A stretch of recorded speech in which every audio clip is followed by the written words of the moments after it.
본문은 히브리서 12장 18절에서 29절 본문입니다. 히브리서 처음부터 끝까지 계속 이렇게 병행되는 그 두 가지 구조가 있는데, 하나는 믿음에서 돌이키는 것에 대한 경고, 그리고 진실로 믿는 자들에게 주어진 놀라운 영적인 축복, 그것을 잘 지켜나가라. 그러면서 위로하고 격려하고 독려하는 그런 구조가 계속 병행되고 있습니다.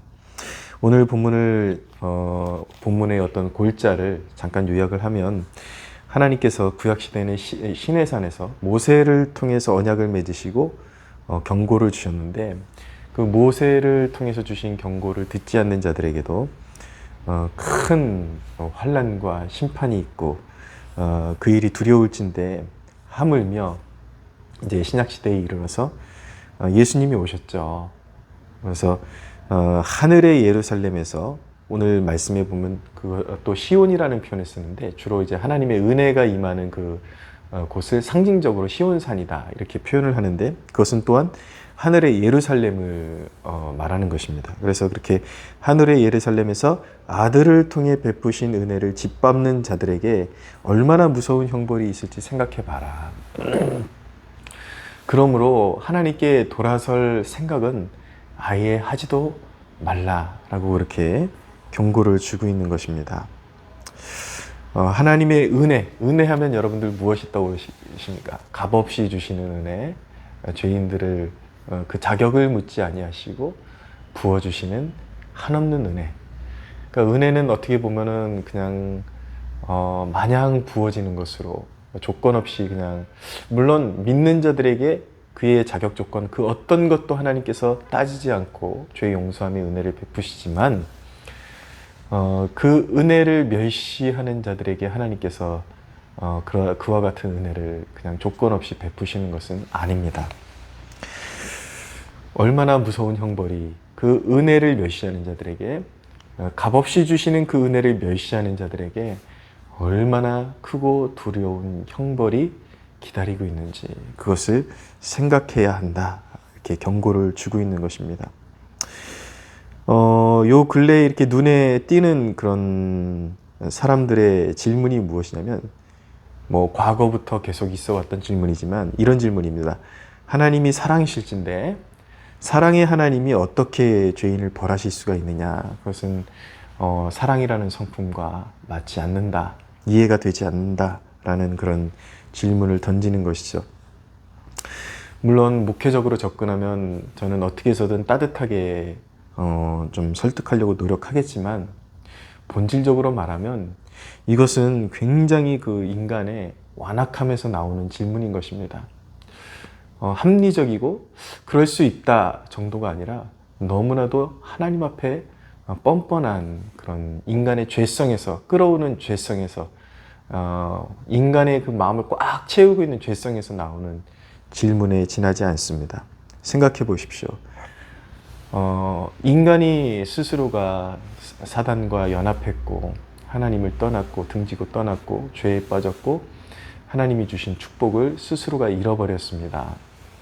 하나님께서는 인간을 구원해 내야 할 어떤 사실 책임도 하나님께는 하나님께서 그렇게 책임을 지실 이유는 없습니다. 그러나 하나님께서 책임을 지기로 하셨죠. 그래서 인간이 타락하는 그 순간부터 구원을 계획하시고 아들을 보내주시겠다라고 그렇게 약속하셨습니다. 그래서 그 아들을 이 땅 가운데 보내주셔서 마치 죄인의 모습처럼 그렇게 인간의 형상을 입히시고, 그리고 그렇게 이 땅에 오신 주 예수님은 우리의 죄값을 대신 지시기 위해서 골고다의 언덕, 그 고난을 몸소 다 받으시고 그 십자가의 언덕을 오르셔서 손과 발에 못 박히시고 우리 죄의 짐을 십자가에서 담당하신 것입니다. 그래서 그 아들, 우리의 죄값을 십자가에서 담당하신 그 아들을 믿고 의지하는 이마다 구원을 주시겠다고 약속하셨지만, 완악한 인간이 자기 고집대로 하고자 화살을 끊임없이 하나님께로 돌리고 있는 것입니다. 하나님은 분명히 약속하셨거든요. 하나님은 분명히 지금 이 순간도 너희가 믿기만 하면, 내 아들을 믿기만 하면 구원을 줄 것이다. 그게 뭐가 그렇게 어려운 일이라고, 뭐가 그렇게 복잡한 일이라고. 인간은 끊임없이 그것을 받아들이지 못하고 내뱉으면서 자기 고집대로 살고자 하면서 하나님의 뜻을 거부하고 믿는 것을 거부하면서 그렇게 당돌하게 묻고 있는 거예요. 하나님이 사랑이시라며 어떻게 인간을 벌하실 수가 있느냐. 말도 되지 않는다. 그렇게 하나님께로 도리어 적반하장으로 화살을 돌리고 있는 것이죠. 그러나 오늘 히브리서가 말씀하는 바 하나님은 소멸하시는 불이라고 말씀하고 있습니다. 영원한 나라를 세우시기 위해 이 죄악된 세상을 불로 심판하실 것입니다. 하나님은 반드시 그렇게 하실 것입니다. 하나님은 죄와 공존할 수 없고 회개하지 않는 세상을 그대로 두실 수가 없습니다. 하나님은 하나님의 공의를 실현하셔야 되는 것이죠. 그 하나님의 공의가 그리스도의 그 십자가에서 실현이 되었는데 죄인을 향한 죄값이 십자가에서 다 치러졌단 말이에요. 그럼 믿기만 하면 되는데 그것을 하지 않는, 순종하지 않는 인류가 이제 더 이상 하나님의 심판대 앞에서 어떤 핑곗거리가 도저히 이제는 있을 수가 없는 것입니다. 받아야 되는 것은 하나님의 심판하시는 불, 소멸하시는 불 앞에서 영원히 멸망을 받을 수밖에 없는 것입니다. 그렇다면 이 심판을 피하는 길은 어디 있는가? 그것은 바로 오늘 하나님과 화해하는 것입니다. 하나님께 자신의 그런 죄악됨을 아뢰드리고 하나님의 호의를 받아들이겠습니다. 하나님을 떠나지 않겠습니다. 그렇게 하나님의 아들을 통해서 하나님께서 죄인과 하나님 사이에 다리를 놓아주셨죠.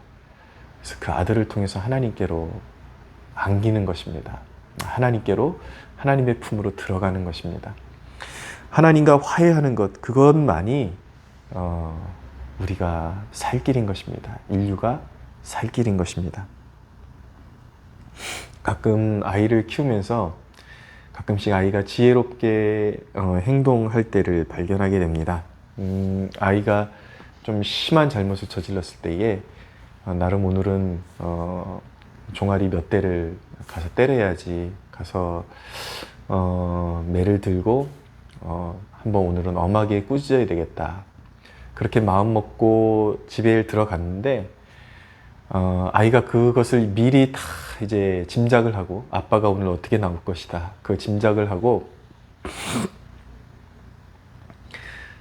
태도를 완전히 겸손하게 바꾸고 있는 것입니다.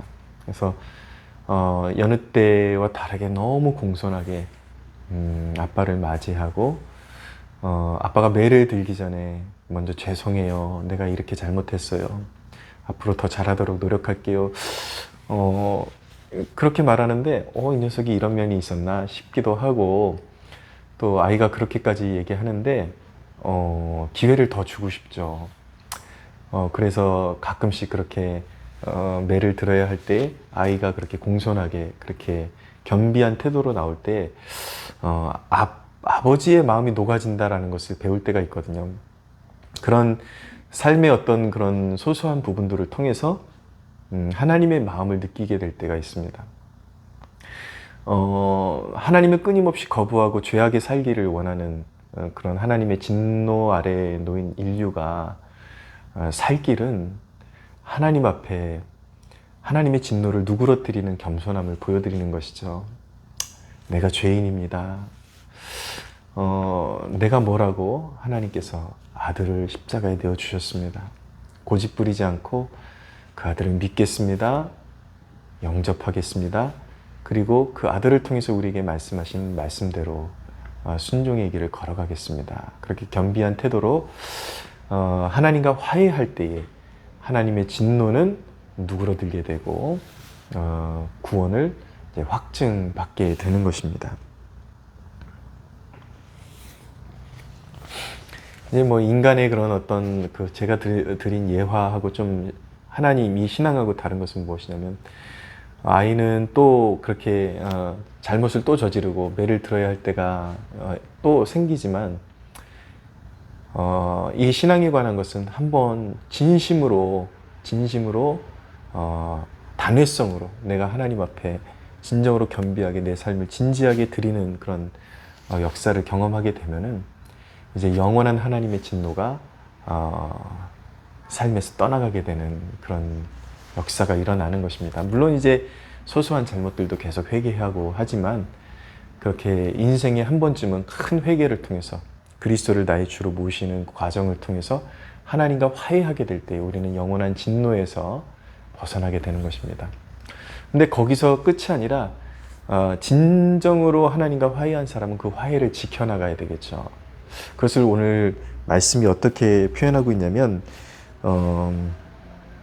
그러므로 우리가 흔들리지 않는 나라를 받았은즉 은혜를 받자. 28절에 은혜를 받자 라고 그렇게 말씀하고 있는 것입니다.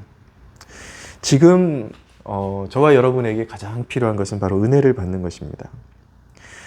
근데 또 그런 질문을 던져볼 수가 있을 것입니다. 은혜를 어떻게 인간이 마음대로 받지? 그게 마음대로 되지 않던데. 근데 여러분, 하나님의 배려는 우리가 생각하는 것보다 더욱더 치밀하고 섬세하고 더 풍성하다는 것을 알아야 됩니다. 말씀에 다 해답이 있습니다. 우리가 흔들리지 않는 나라를 받았은즉 하나님께서 우리에게 허락하신 그 모든 것들을 마음으로 새겨보고 감사함으로 받는 것, 그것이 은혜 받는 것입니다. 하나님께서 그 아들을 믿는 믿음을 통해서 우리에게 주시기로 허락된 그것을 믿음으로 받고 굳건하게 붙잡고 그리고 하나님 앞에 감사하는 태도를 갖는 것이죠. 그것이 바로 은혜를 받는 것입니다.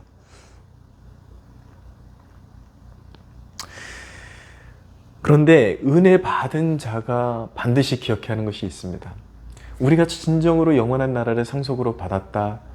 그리고 그 두려운 심판대 앞에서 구원을 받았다.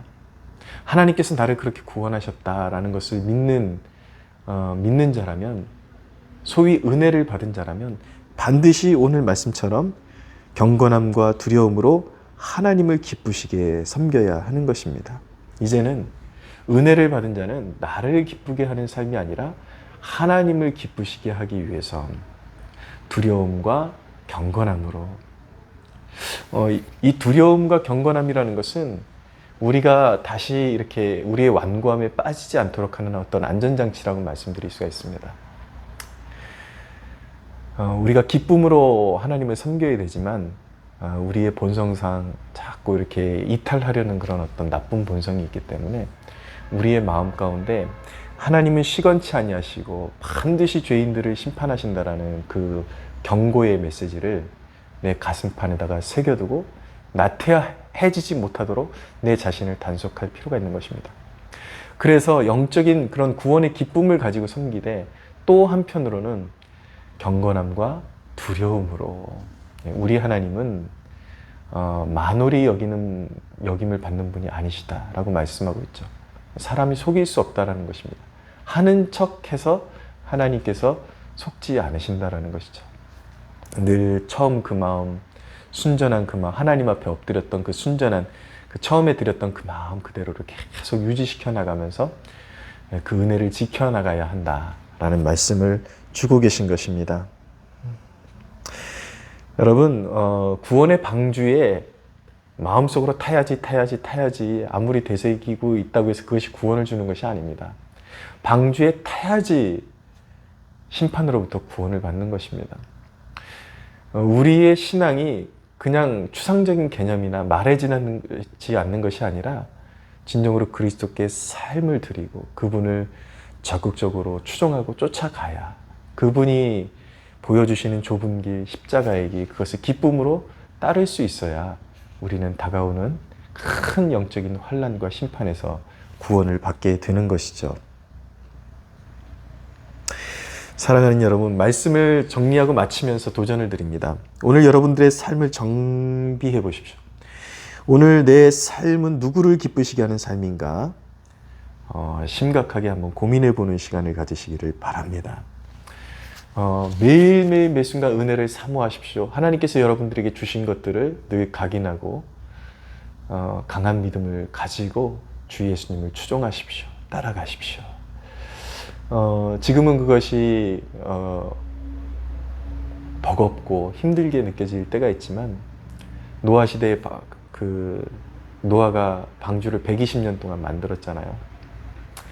근데 스스로도 회의가 될 때가 있고 사람들이 보기에도 참 납득이 가지 않는 일이었지만 이제 홍수가 시작될 때에 40일 동안 비가 끊임없이 쏟아 부어질 때에 그 은혜의 문이 닫힌 다음에는 다시는 밖에서 아무리 비명을 질러도 그 은혜의 문은 열리지 않았습니다.